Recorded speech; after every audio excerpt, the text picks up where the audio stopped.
It's time to take command with former NFL tight end Logan Paulsen and former Commanders beat reporter Craig Hoffman.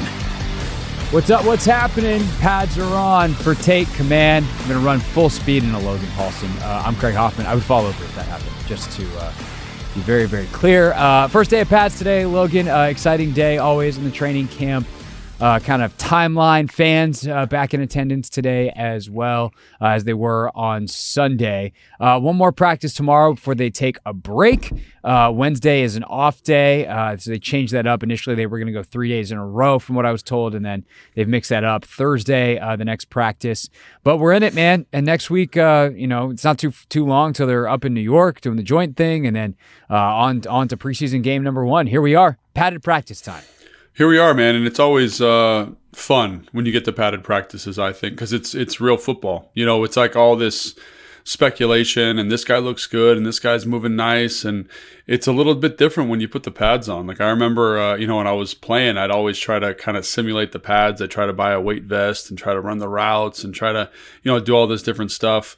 And there's nothing quite like it. You know what I'm saying? And, the weight vest does a good job of simulating kind of the weight of it, how you got to move with it on, but there's something about running into other people full speed that is just, you can't get any other way. And so I just, like today, going out there, watching some of the young guys come to the field, I was like, I remember how nerve-wracking this day was, because you're like, do I still got it? Am I ready for it? Am I going to get embarrassed? Am I going to embarrass somebody? So I love the full padded days, as I loved them as a player too. Again, the first one's always a little bit nerve-wracking, but I thought it was great to see them in full pads. I think just the other thing I just wanted to point out real quick, because we're talking high-level stuff, is I've just been so impressed with the scheduling of this camp so far. I can't even stand it. Like the way they've gone through every single phase, how they had the practice Sunday to lead into this one. And they could just, as a player, I just think, man, they're doing such a good job taking care of these guys, which is really nice to see. And, I know people are kind of moving this direction around the league, but I think Dan's done a really nice job. Dan and, Adam done a great job of kind of making sure these guys are taken care of. And again, kudos to the strength and conditioning staff, because I think they got a big say in that as well. But this is how you have a healthy team going into something like a joint practice, going into something like your first preseason game. Yeah, the periodization of this has been so smart. And it's the kind of thing where you see it and you're like, why didn't everybody do it this way? Like they have 3 unpadded practices, one each a little bit longer than the previous. Then you take a day off, let everybody recover. Cool. Then you have a pretty full practice Sunday, not padded. And then today is padded, but it's really short. It was supposed to be, I think it was supposed to end at 10:25. So it's an 85-minute practice. Yeah. And they wound up running through it pretty quick, and they were basically done at like 10:15, 10:10, and then they had a 10-minute kind of individual with your position group extra work period that was everybody, helmets are off, like just kind of extra basics cool down work, almost skill work for some, whatever. The D-line looked like they were in a prayer circle. I don't know what they were doing. But it really is intelligent in terms of the high level, because it's actually, you started talking about something that I want to now ask you about, have you explain to the audience, because I think it's kind of the kind of perspective you can only get from someone who played the game. But the difference in running and then performing the skills, if you will, of running routes and catching the football and all that kind of stuff in pads, and also especially when you talk about catching the ball in a helmet versus not. Like, can you try to explain the difference to people of what that feels like? Yeah, so I think the best way I had it articulated was like, I was doing with some strength coach something, and I was like, we got to be ready for, I was probably 26, and I was like, going to get ready for camp. I got to get in camp shape. And he kind of pulled me aside because he knew I was really into strength and conditioning. He was like, nothing we do here is ever going to simulate camp. And I kind of was like, why not? I'm running fast. I'm like, lifting heavy weights. And he goes, there's something about getting into the competitive activity. You just ramp up a little bit more. So again, like I talked about how I tried to simulate it with the pads, but like it doesn't, with the weight vest, but it doesn't actually one-to-one corollary, because I'm not competing against somebody else the way I will be competing when it comes to training camp. And then you go from relatively low competition, like coaches do a good job of simulating, with games and, punishments and all that kind of stuff. But when you're out there and you go from basically zero competition, so you're operating, let's say at, 90%, to every single rep you're operating at 95, 97, 98% of what you can do on a daily basis is a pretty stark increase in intensity. And I think the one thing about the preseason is that it does ramp up like that, right? You go non-padded. Again, it'll be faster because you're in competition. You put the pads on, it's even still faster, right? You go to your first joint practice, that's faster. First preseason, faster. You get a little bit of a regression. You kind of do the same thing again. And then it's faster for season. It's faster later in the season. It's faster for playoffs. Like, it's faster in the division. So there are times where it ramps up, and I think they've just handled those ramp up moments, like you said, really intelligently. Because as a player, like, I remember my first training camp, which was in 2010, I was not physically right till probably like 4 weeks into season. Like, my body was so banged up, so heavy, so sore. And I'm like, in retrospect, I thought that was necessary to kind of breed this toughness. But like, the practice today, man, they were popping pads. You know, they were being super physical. The tempo they were able to execute practice with was super high. So love all that stuff. And it's a way to get to that stuff in a smarter, more conducive way that's not going to wear you out the same way those old camps, those old double days, those old grind you to dust type of environments used to be. And again, that's not a criticism of Mike Shanahan. Like, his camp was relatively easy for the time frame they were in. But I'm saying, like, even now, like, the science, the intelligence, the decision making, I think it's going to lead to healthier, happier players that can play longer and have better lives post football. And I just think it's a great thing. Yeah. That's all great information. That wasn't even what I was asking, but that's great. I was even just talking about the basics of, like, hey, your head becomes really heavy and when you're running a route with a helmet on. And the strain of that, the extra weight you carry of the pads themselves, like, there's an adjustment period of just like realizing how your body moves in space with that extra weight on.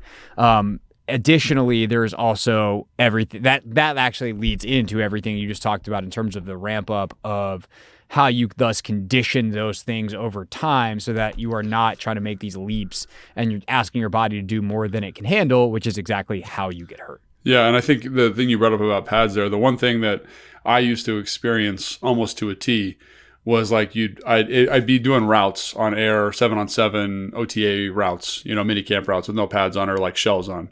And you can shoulder through stuff, you could turn stuff, you could break down a little bit different. But when you run routes with the pads on, you add like an extra, 2 inches to your surface area. So all of a sudden, these DB strikes that they're putting out there in terms of jamming and rerouting, you can't shoulder through them the same way, right? Because you have more, the DB's got more surface area, right? You can't whip your head around the same way at the start. Like, there's all these little subtle things that lead to a difference in play and performance that need to be accommodated. And then don't even get me started on run blocking. Like, it totally changes everything you can do. Like, when you're blocking, like, you have these handles on a guy, right? They can't slither through. They can't get skinny the same way. You can throw your head across and not worry about him, kind of dinging you or cutting your face up without a helmet on. Like, you can get where you got to be. And so, again, like, it becomes real, like the things I was just talking about in terms of saving and protecting players, but also like, technically and tactically, there's a different element to it that you need to adjust to, which is, I think, also, in addition to the physical fatigue, is also very mentally fatiguing. And again, takes a couple days to kind of adjust to, and for guys to start figuring out what they can and can't do now that they got the pads on.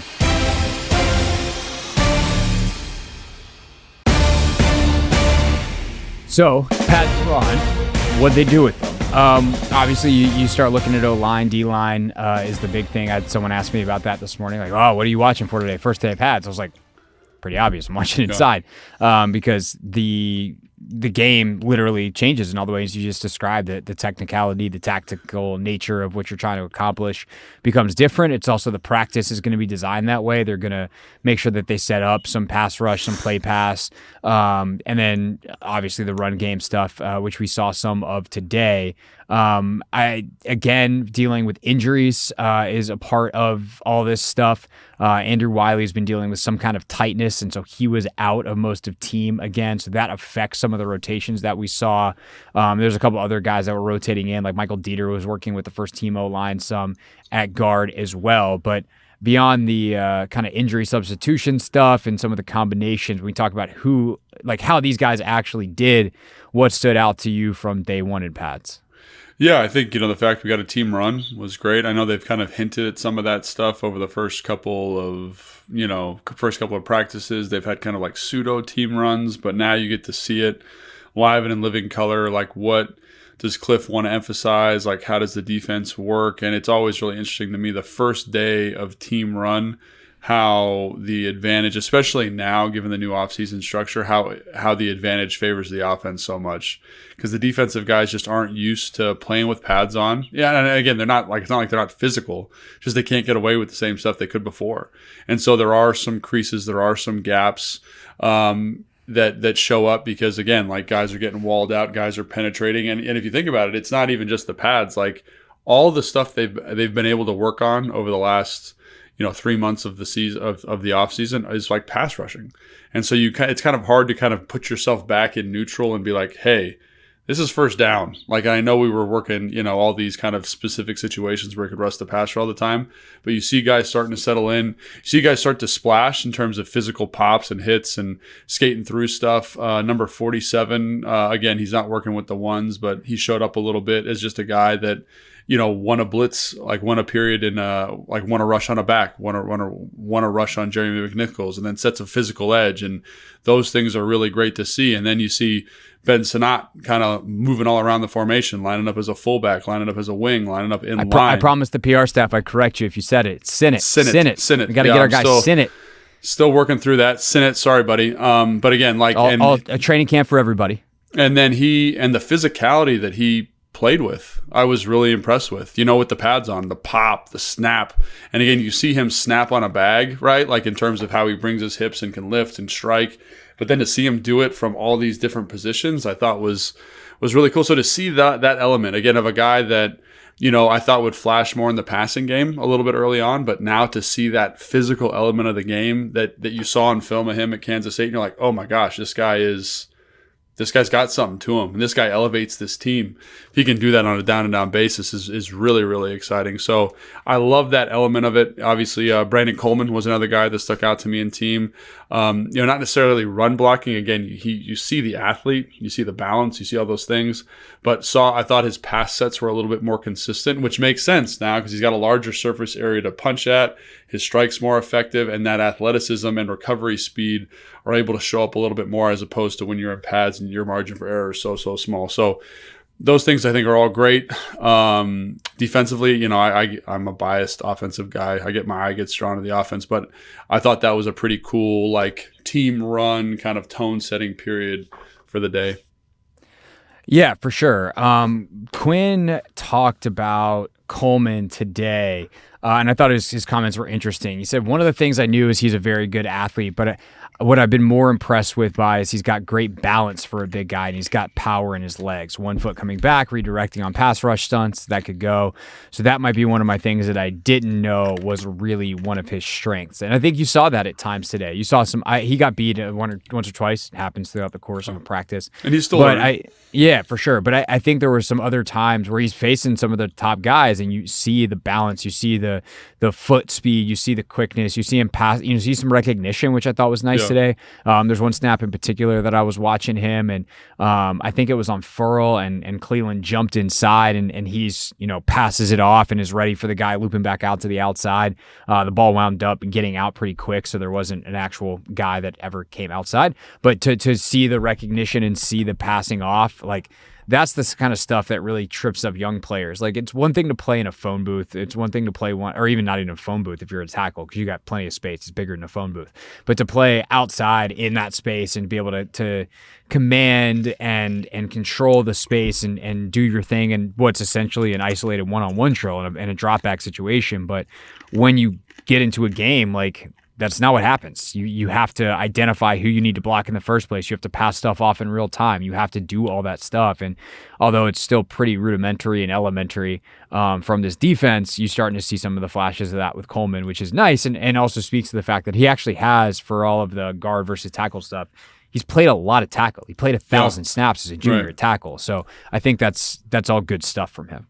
Yeah, and I think the other thing that comes up is just, like, schematically, just watching it, it's very diverse, which is also fun. You know what I mean? And we can't get into too much specifics there, but I think that's something else, like when they put the pads on, to actually see the structures of the runs take place or see the reads for the quarterback take place, how they're supposed to when they don't have their pads on, I think is pretty cool. So it's like the physicality of the players. It's like kind of the execution of the schemes and kind of what they're messing with and what they kind of want to try out. So it was a really fun day today. I really enjoyed it. And I know it was a short day, but I felt like, and I think it's because of, I don't know for sure, but I think it's because of how Cliff calls the plays and how quickly he gets them in. You can rattle off 10 plays very, very quickly in this offense, and you can see the tempo. Like I didn't leave the practice being like, oh, they didn't get enough done. It feels like they get enough done. It's just, it happens so quickly. And I think that's another testament to Cliff and how he's calling the plays. It's a testament to Joe Witt Jr. and how quickly they're able to get the plays called defensively. So lots of fun things kind of coming out of today, specifically with the pads on. I did hear, I'm not going to say who it was because this was an overheard situation. It was not this was not a conversation that I was having. I overheard a player say this to a PR staffer. But he was like, man, I wish I had a few more plays. But I also think that that's because it's early.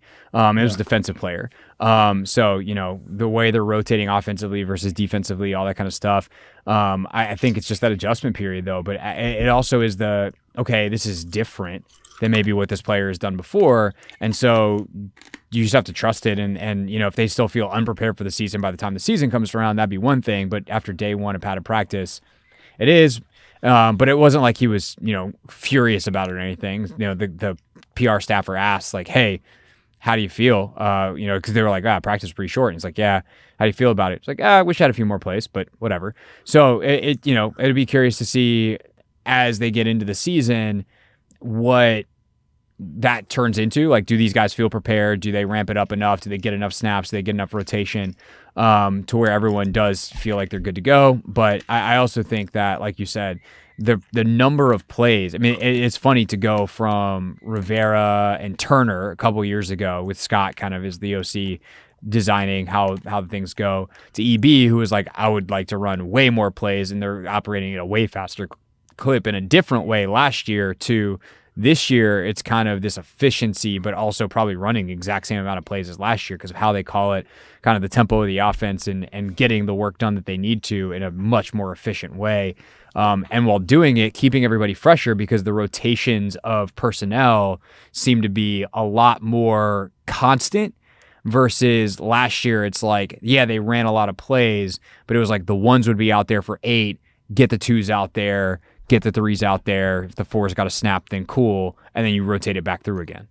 Yeah, I think that's been something else that's just been, it's been good to see because I think it's important to do this, but I think they've done an excellent job, the staff, of kind of constant substitutions. And what I mean constant, it's like all the time. It's like, Percy's in for 2, then Jeremy Chin comes in. It's like, and he's playing a different position, and then this guy rotates there, and then on the offensive line, it's almost a new 5.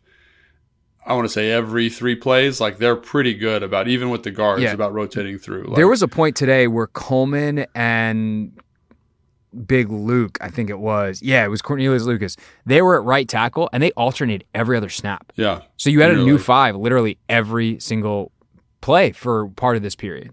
And so, that might be a little bit too extreme in terms from like a player's perspective, because that's hard to do, to bounce back and forth like that. But I do think it helps them kind of figure out who they want to be, like, very quickly, who the best 5 are, who can do what. And so, there was a play today where Braden Daniels went from left tackle to right guard, and like within the same sequence. And you're like, oh my gosh, that's so quick. Right. And they're just doing that. And the receivers are the same thing. You're like, who's in, who's playing what? You know what I mean? And who's kind of paired with who? And there's times where Bryson Tremaine's working with Jayden Daniels, and they're kind of with the 1-0 line. Then Bryson comes out, and, Casimir Allen comes in, or whoever it is. And you're just like, it's frenetic. And I think it's one of the things that allows them to practice so quickly is guys are fresh. So it's not like we're getting groups reps. It's like individually you're getting 5 reps, and here they are, boom, boom, boom, boom, boom. And then we're on to the next thing. So, and I know teams that we've covered in the past, like, Ron specifically, has tried to do something similar at times, but it's just been so much more clear about the depth chart, even at this point of the year, and kind of their vision for the roster. And now it's just like, nope, we're just getting reps and we're going quick, and we're going to kind of see who our best football players are. Yeah, I also think that touches on 2 other, like, this is super high level, but I've been thinking about it quite a bit. The competition piece for sure, which is kind of the theme of the entire camp, is like we're here to compete, and so let's put everybody on the same kind of level as best that we can and like see what's what. Let's let the threes, the 3 DBs be out there with the 1 wide receivers and see what happens. And if a 3 DB all of a sudden is locking down Jahan Dotson like on a consistent basis, then like we might want to take a closer look at that guy. And that I think that's probably part of the philosophy from Dan and then ultimately from AP, because he's the one who's got to make the decision about the 53. But I was talking about this with Frankie Louvu a little bit today, who was my post-practice interview. If folks want to check that out on the Hoffman Show, or at this point, by the time you're hearing this, probably in the Hoffman Show podcast feed. But like, because the offense and defense is blending a lot more, and because the depth chart is far more gray than it has been in the past, like the intentionality of the team building and the fact that like there's not like a hierarchy on this roster. Of course, like Terry's Terry, John is John. Those guys have been here. Bobby Wagner's got to get a gold jacket. Zach Ertz is a borderline gold jacket guy. Like there's of course some level of hierarchy where like the leaders are the leaders, but it does feel like a very together unit. And the way they talk about it, the way they go about their business, and it's because you might literally it's not like John Allen can look at, the 5th string linebacker and be like, well, I'm never going to play with you. Like, I really don't have to care about you that much. Like, that dude's going to be behind you at some point in practice because of how they rotate. And, if you're Jayden Daniels, like, you better know every single receiver because you're going to work with every single dude. And Terry, might wind up out there with Jeff Driscoll. Like, that is how that's going. And I just wonder the kind of subliminal like message that sends, but also the kind of cohesiveness it has throughout the camp and what rising effect that has on everybody. Yeah, we'll see, man. We'll see. And again, they probably have a much clearer vision of what they're doing than we do. Because again, it looks like, oh my gosh, there's so many different combinations. But there are times where you think there's a pattern and maybe there is, but maybe there isn't. But I do think that stuff is helpful, man. The more kind of relationships you can build. I think, one of the things to that point that I love, and you already alluded to this, is the post-practice stuff that they're doing. How you said the defensive line, they just were sitting talking post-practice for 15 minutes. And then, a couple of days ago, Frankie Louvu's got a couple linebackers working through stuff, and the O-linemen are kind of all mentoring each other and talking through different things. And I think that, again, is something that I really appreciated when I was in Atlanta with Dan, is where you really build relationships, because it's you as a group kind of talking through stuff, talking through techniques, conditioning, stuff from practice, any questions you have, and you have an opportunity to answer them internally first. And I think that is really special. And so I think it maybe that's a better example. And one of the byproducts of the constant subbing is that you do get to work with different guys more frequently, which is also great. But I think it also speaks to me, in my opinion, the subbing, that we're trying to be very multiple and varied offensively and defensively. And I think you see that, again, like, there's an intentionality with the substitutions, but it's also like who they want to be. Like you see Cliff using a multitude of different personnel groupings to cause conflict for the defense. And then you see Joe Witt Jr. in the same breath matching those personnel groupings with his own personnel groupings that are very complicated and nuanced. So I think it's probably a little bit of what you said, which is great. I think it's also like they want to be complicated from a personnel. Maybe complicated is the wrong word. They want to be nuanced from a personnel standpoint. And I think that's one of the reasons why it feels so complex. Yeah, for sure. The last part of it too is like, as a player, if that's your reality, like you have to stay locked in. Like if I'm Terry, I can't get my 5 snaps and then be like, all right, I'm just going to sit here with my... That's a great point. Yeah. Like, and not that, I in part pick Terry because Terry is locked in always. But like, if you're a player that's always 2 snaps away from being back out on the field, like that's going to change your whole approach to practice. So whether, again, like some of this stuff might be intentional, some of this might be happy byproducts, but there's a lot of good stuff with how kind of they're structuring everything that we hope will pay off in the long term of what they're doing.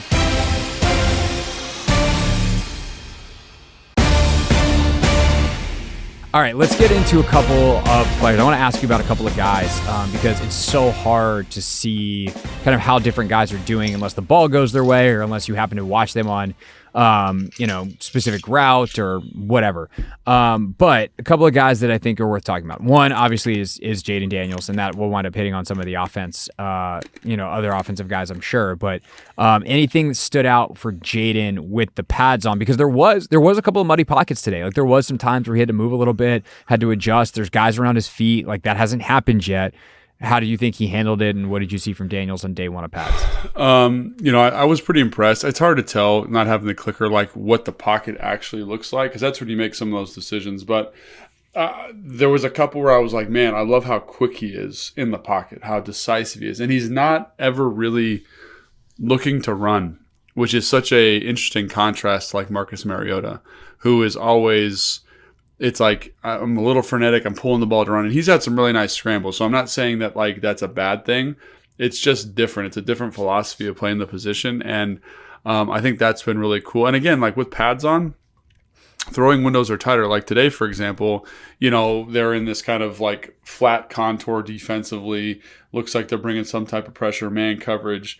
And Jayden does a great job of identifying his matchup, losing a little ground in the pocket, and throwing the ball on time to Zach. There's a little bit of tug by the receiver or by the DB, which is Jeremy Chin. Not egregious, but it's a tug, and it's incomplete. But I love, again, that he understood that he was getting pressure. He understood that he's getting man. He fell away in the pocket the right way, bought enough time to give Zach an opportunity to win. And again, I think maybe this is my tight end bias, I think Zach won, right? And I think it's, defenses are holding bastards, but that's fine. And... But all of those things check boxes. I know what we're doing. I know where the ball should go. I've identified my matchup, and I know how to get the ball there. And minus the tug, it's probably a completion. So I love that. I love that about him, and I love the red zone period. I thought he just knew. Again, like Cliff did a good job of kind of bouncing into some really subtle formational things that we can't talk about too detailed on the podcast, but they were designed to affect the defense in a very specific way. And you could tell Jayden knew what they were trying to affect and where the ball should go. And I love that because he's not holding the ball a long time, which is awesome. So yeah. Love those little wrinkles, love that little pixie dust. But I think the more telling thing out of that is that the quarterback understands what the result should be. And I think that's pretty cool. And there's just it's kind of a constant thing with him. Like every time you think he's going to get tripped up by something, he just kind of meets the challenge, which is pretty cool. And I think today with the pads on, like you were saying, with some of those muddy pockets, with some of those difficult looks, I thought, again, the foot speed in the pocket, the understanding, the anticipation was all there. Yeah. So on that front, like two things on Jayden and Cliff. I'll start with the Cliff thing because we're here. One thing you hear a lot around the league is like, can the quarterback get a clear picture? And I think what you just described is Cliff's ability to do that for his quarterbacks, because Cliff's got a great reputation for being able to do that. Of like, he gives the quarterbacks a very clean picture with clean reads, and I think part of that is knowing exactly what you're looking at. And I think back to our interview 2 years ago now, or whatever it was, maybe it was before last year with Matt Ryan, where Matt talked about how as his career went and defenses shifted and changed, like those pictures became muddier and muddier, but he eventually found ways to like look in the right place and understand, okay, I don't need to know what coverage it is. I just need to know where that guy is. And I feel like what you're describing is Cliff having an ability to, with formation, with personnel, with whatever it is, in this case, formation, to clear up that picture a little bit and be like, hey, man, I don't really care what coverage they're in. I just need you to know where this guy is. And if he goes there, you throw there. And if he goes here, you throw there. And if you can get that clarity for a quarterback and get to your quarterback in the meeting room, this is the clarity that you are looking for, which is two different things, right? It's one thing to create it schematically, like win with the pen. It's another to translate that knowledge of exactly what to look for to the players. And I think at times we've seen that. I think we've seen, some games in the last couple of years where we've gone back and watched the tape, and, you'll point out something to me on a specific play and you'll be like, EB did a great job of getting this guy open, or Scott did a great job of getting this guy open. And we're going, what's the quarterback looking at? And so the same pageness of, hey, quarterback, one, you're getting the look, two, quarterback is looking for that thing with regularity, speaks to both Cliff's ability to do that and Jayden's ability to take in that information and ultimately use it.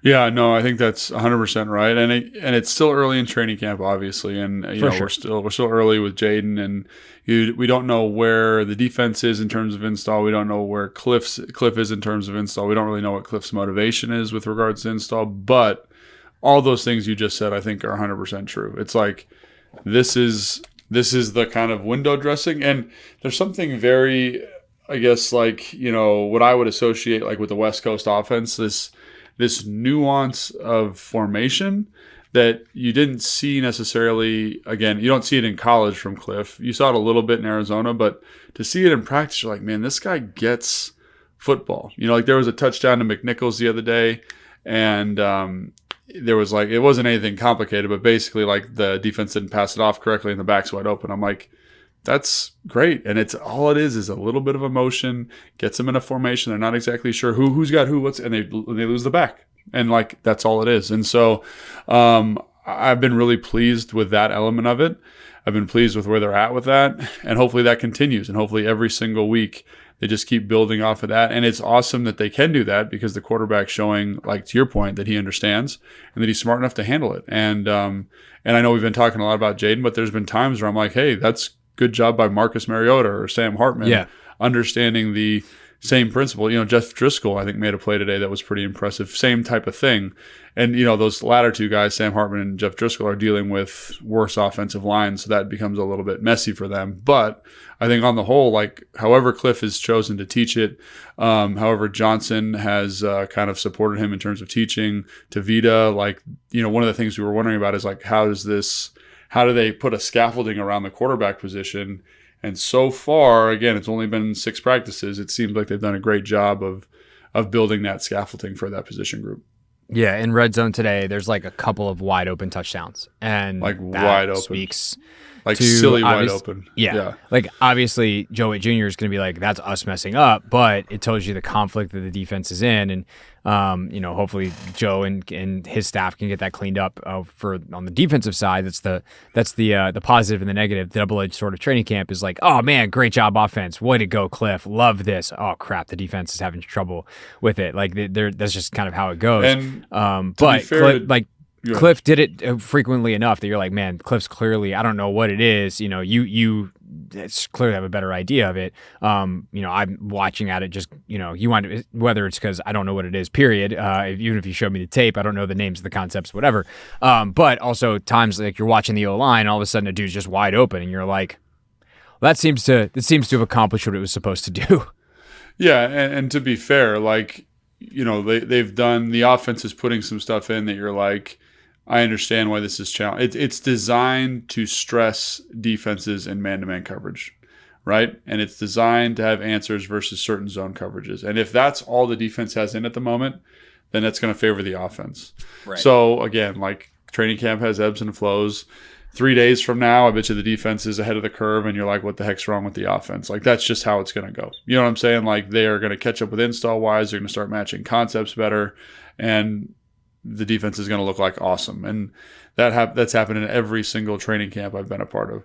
I will also say that I've been super impressed defensively with how confident those guys are playing in the back end. Like I know they've had some miscues or whatever in the low red, especially like I will say this as an offensive coordinator, like at the high school level, so obviously not in the same vein as them. If you're going to play man-to-man in the red zone, like I as a coordinator, I know that I should win. And so Cliff Kingsbury did win, and that's important. But in the other stuff, I think those guys in the back end have done a great job of communicating and playing fast. So credit to Joe Witt Jr. But like you said, I think coming out of today, like specifically in that red zone period, you're like, "Ooh, this is good," it's good stuff. So yeah. Best play of the day, just random shout out real quick before we get on to some of the other guys. Sam Hartman had a ball and not in the red zone in 11s where he just ripped one to Jamison Crowder on the sideline. That was ridiculous. Like escaped the rush, rolled out, like had to be perfect, was perfect. So salute, shout out to Sam Hartman. Good job on that one. Other things to talk about, other guys to talk about.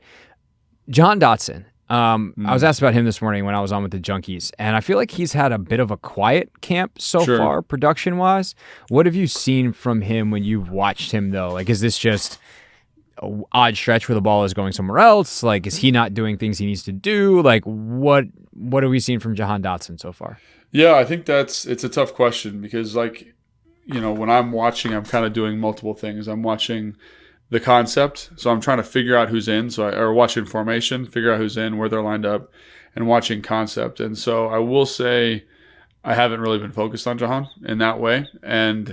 But like it kind of goes back to that thing we were talking about before, like when you're evaluating people at camp, like are they making plays? And he's been kind of quiet. So I don't know how much he's been in. You know what I'm saying? Which again, like right. That might be a decision from the staff. Like I would imagine that that those comments about I wish I would have had a few more plays are coming from older players, more veteran players. Because I will say, Dan, at least in my experience, knows how to kind of say, this is going to be our team, the nucleus of our team. These guys, we know what they are. We understand they need reps, but like, when do they need reps? Who is it more important that gets reps? The guys we don't know about or the guys we do know about? And so I think that that's also playing into this. Like, it'd be really interesting to go back if we could and tally reps for Jahan and Terry and whoever else, Luke McCaffrey or B-Rob, for example. And I'm sure you'd be like, man, they're actually not getting that many reps or as many reps as like Bryson Tremaine or somebody like that. For sure. They're way more even than in the past. Like traditionally, we've talked about this already in this podcast. Like first teamers would get like 8 reps, second teamers would get like 6 reps, and then the third teamers would get 4 reps if there was time left on the clock. This year, it's like 2 reps rotate, 2 reps rotate, 2 reps rotate. And as the drill goes, those top line guys don't necessarily rotate back in as frequently. And so you might get 2 and then 2, and then you're out, where Tremaine might get 2, 2, 1 out, 1 out, 1 out. And like a guy like Tremaine winds up getting more reps than a guy like Terry. Yeah, because that's the thing I was going to say, like Bryson Tremaine, Kazmir Allen, name your receiver. Even OZ has a big that many, but those 2 guys in particular, I feel like they're in almost every play. And I think part of it is because Bryson Tremaine is playing X, Z, F, and sometimes he's playing the Y in 4 wide receiver sets. So he's in, especially when they get out of that first group, like a lot. Kazmir Allen's in there a lot. And so like Jahan hasn't been super noticeable, but I think part of that is just because like, are those guys playing that much? It doesn't feel like it at the moment. And that seems like a conscious decision. Yeah, for sure. I think the other guy that I'm surprised has been a little quiet because he had a louder spring is Luke McCaffrey. Yeah, I was about to say. He kind of falls in that same bucket for me too. It's the same thing with a couple of those guys. Like, like Luke was a guy I was expecting to have a great, not that he's having a bad training camp, but a louder training camp.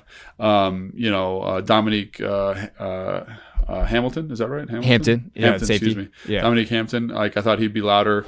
Mike Sanders, I thought would be louder. But again, that doesn't mean they're playing badly. It just means that they haven't flashed the same way. And the rotation might be different now, like with some of these guys. So, again, it's hard to kind of keep track of everybody because, like, I've been watching Brandon Coleman. I've been watching Ben Sinnott. I've been watching Tyler Owens on defense because he's a guy that's got my eye quite a bit. And so your eye tends to gravitate towards – I like watching Bryson Tremaine. I think he does a great job. So my eye tends to gravitate towards those players. That doesn't mean that those other guys are having bad camps. I just don't have enough file on it to give you like the listener an accurate commentary on where exactly they're at.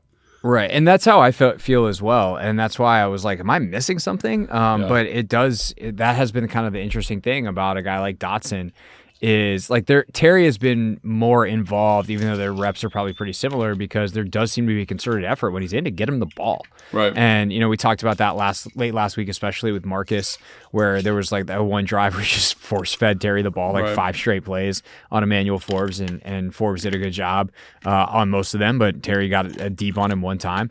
And had another catch, I think, in that sequence as well. But with Jahan, there just hasn't been that same thing, and he's not getting a ton of reps. And so ultimately, the result is a fairly quiet camp. And I just think that's interesting and something to watch as this shifts, because there will be parts of this camp that are, let's get ready for the season. There'll be parts of this camp that are like, let's get ready for the preseason games. Because, to your point, if Dan understands like who his main guys are and just wants them to get ready for the season, part of the evaluation process is the preseason games. Like, that's actually a huge deal. How do you actually play football? Right. And so you want to make sure that you've prepared these end of roster guys for those games. That way they can go out and put forth their best effort, and you're evaluating them based off that, not based off your own failures to prepare them. Yeah, I mean, when I was with Dan in Atlanta, like one of the things that really stuck out to me was this idea that he knew the roster really well. He had it established from the jump. And so, like, in the third preseason game, if he knew you were going to make the team, and I think this was also him and Dimitrov, like, working through some stuff, you didn't play.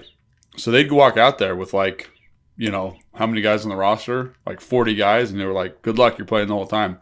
If you were, like, I was the second string tight end, third string tight end. I didn't dress my first year there.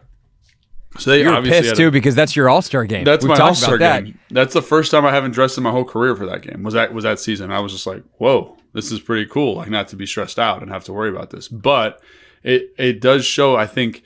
And, you know, Sean McVay started doing this in LA. There's a lot of coaches that are moving to this model. It's like, we know who our guys are. Let's make sure it's not about who's ready for training camp or preseason or joint practice. It's about who's ready for week one. So I do think that that's been a big shift across the league. Now, there are still some old school mentalities there, but I do think that that's something to keep an eye on with this group is how are they going to handle that? How are they going to handle the workload going into season? And do they ever ramp those guys up at any point and say, hey, 1v1s, let's go get it. And maybe they save that day for a joint practice or whatever it is. So, again, when you're looking at practice structure for this team, I think it's informative of the depth chart, informative of philosophy, and it's going to be really interesting to kind of keep an eye on that moving forward.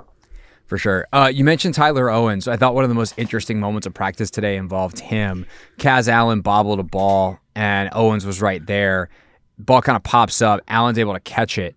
And then Joe Witt Jr. comes right up to Owens as the play is ending and is just like, you got to catch that ball, dude. Yeah. Like, and I just thought, you know, we hear about the emphasizing of turnovers and the details and all this stuff. And, you know, we talked last week about some of the different ways that this staff does it compared to other staffs that claim to do it. But I thought that was a tremendous example of like, oh, when Joe Witt says he's serious about the ball, if you squander an opportunity, he is going to make sure you know that that was an opportunity. Yeah, and I think it also does a couple things, that little interaction. One, I think it shows you the type of camp Tyler Owens is having so far. He's a big guy. He's fast to the football. He's been more instinctive than his college film showed. But then I think so Joe Witt's going to coach him up and be like, hey, man, let's make sure that ball comes out. But also, I think to your point, it speaks to like people talk about we're about the ball, but like that is how you become about the ball. Every opportunity you have when the ball is in the air, when it's a 50-50 ball, you emphasize why that's important. And I think the eagerness, the zest that he showed coming up to him, I wouldn't say he was angry, but he was just like, come on, like this is it. Like, that's the moment. That's the one. That's the game-changing play. And for a young player to hear that, and you know that's going to come up in the team meeting, they're going to pull that clip and show that and be like, hey, man, like, way to click and close on this, but let's finish this play and get that ball out. And that either that's an incomplete pass or it's an interception or it's a fumble. Like, let's make that happen for us. And I think, like, again, like one of the things that Kyle always did when I was in San Fran in 2017, 2016, whatever year that was, 18, gosh, they're all bleeding together now. But we'd pull clips from practice and be like, this should be a pick. This should be a fumble. This should be whatever. And you're like, oh, like, that's what we're doing. And it really makes you as an offensive player aware of it. As a defensive player, you're aware of it too. And I just thought that was, like, to your point, just a cool moment, good energy, positive. But hey, man, this is who we are. This is who we want to be. Let's make it happen. Yeah, for sure. Any other guys you want to talk about? Anybody else? I mean, Jayden, again, playing out on the edge. I didn't see him work with the linebackers at all again today. There's a chance I missed something, but I feel like he's out on the edge now. And I can't say it's going great for him. Yeah, and it's just one of those things. It's hard, man. It's really hard. And again, you've said this, and I agree. I like him as a mover. I like him, the way he moves, the way he gets off the football. He could probably do it. It's such a nuanced thing to do, and it's such a short window. Like today, he had like this really nice get off, and Coleman did a great job kind of covering up the angle. So it's like if this is the rusher, right, and the screen's the quarterback, the tackle just set right in front of it. So as a rusher, your job is to like get to an edge, figure something out. And Jayden, like you could just tell, his brain was like, "What do I do?" Like, and that's hard for rushers, and that takes a long time to cultivate that secondary reaction. So he ends up just running right into him. And Coleman does a great job. Everyone's talked about his balance and his feet, just settles it down, does a great job. But that to me shows again, like the athleticism's there, the get-off's there, but it's it's like when you're playing jazz music, right? And you just can play, like it's not quite there for him yet, and it takes a long time to do that. And I think Coach Tapp, I've seen him kind of pull him off to the side. I've seen Ryan Kerrigan pull him off to the side, and I think they're coaching him and approaching him in the right way. You just got to feel it out in a way that is challenging to do. And again, they're doing the same thing with Jordan McGee, but Jordan McGee is also playing off-ball linebacker. So it's this really interesting situation for Jay Moore. They're like, we've identified your role. Let's make it work, as opposed to McGee, who's got more irons in the fire, more flexibility, seemingly, for the defense. And has a better contract. Like he was drafted by this year. Like he's worth investing in over time. Jamin is on the final year of his deal. So it's tough sledding for him.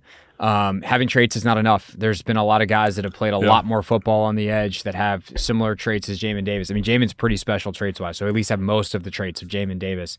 And they're not NFL edge rushers. And to do this at this point in his career is really, really hard. And again, like, we're talking about what we see here.